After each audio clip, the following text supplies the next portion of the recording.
السلام علیکم ورحمۃ اللہ وبرکاتہ۔ تو سب بھائی کیسے ہیں؟ ٹھیک ٹھاک ہیں؟ اچھا، آپ نے بات کی تھی کہ کتب حدیث کی اقسام پر ایک ویڈیو بنائیں گے، تو آج یہ ہماری ویڈیو اسی ٹاپک پر ہے، کتب حدیث کی اقسام۔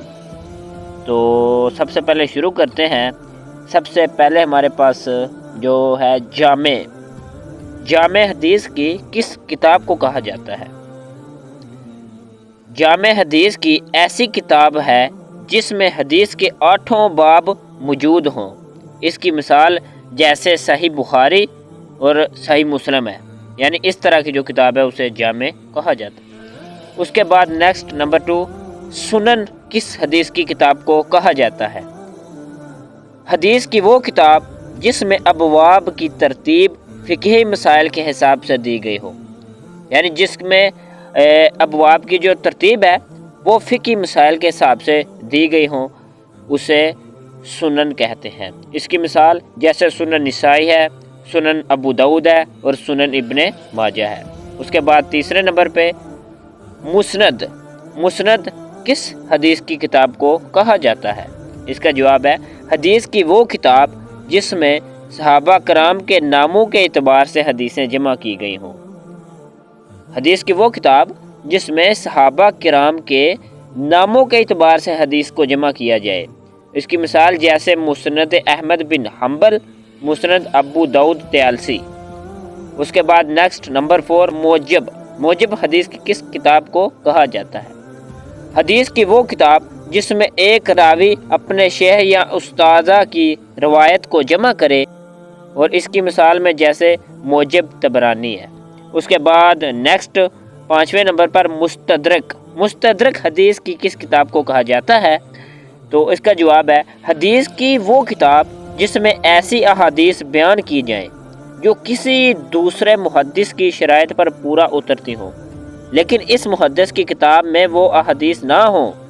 اس کی مثال جیسے مستدرک الحاکم۔ اس کے بعد 6 نمبر پر جز حدیث کی کس کتاب کو کہا جاتا ہے؟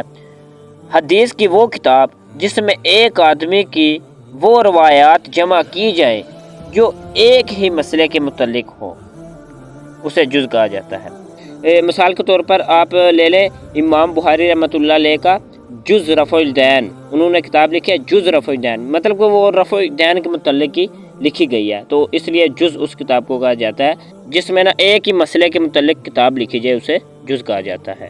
اس کے بعد 7ویں نمبر پر مستحرج حدیث کی اس کتاب کو کہا جاتا ہے جس میں مصنف کسی دوسری کتاب کی حدیث کو اس کے مؤلف کا نام لیے بغیر اس کی سندوں سے ہٹ کر کسی دوسری سند کے ساتھ روایت کرے تو اسے مستحرج کہتے ہیں۔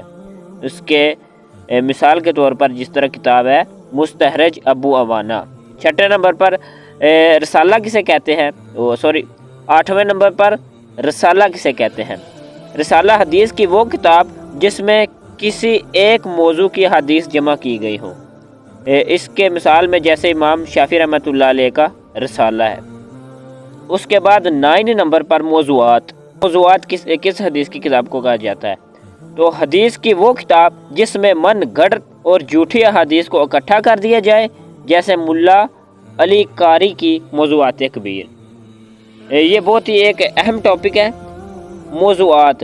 اس سے مراد یہ ہے کہ یہ امت کی آسانی کے لیے اب امت میں جتنی بھی من گھڑت روایات جھوٹی حدیث پھیل چکی ہیں، ایک کتاب لکھی گئی ہے ملا قاری کی موضوعات کبیر، اس میں جتنی بھی جھوٹی حدیث ہے نا سب کو جمع کر کے اس کتاب میں لکھ دیا گیا، یعنی کہ جتنی جھوٹی من گھڑت روایات جو پھیل چکی ہیں امت میں وہ اس میں لکھ دیا گیا۔ اس میں آسانی اس طرح ہے، اگر ایک جو حدیث ہے من گھڑت آپ کو لگتی ہے لیکن اس میں آپ کو شک ہے، تو آپ اگر اس کتاب میں دیکھیں اگر وہ حدیث اس کتاب میں ہوئی تو یہ آپ سمجھ جائیے گا کہ یہ کتاب جھوٹی ہے، یعنی کہ یہ فائدہ امت کا ہوا، یہ کتاب لکھ کر اس میں من گھڑت روایتیں پیش کی ہیں۔ اس کے بعد جو 10ویں نمبر پر ہمارے پاس جو ہے وہ ہے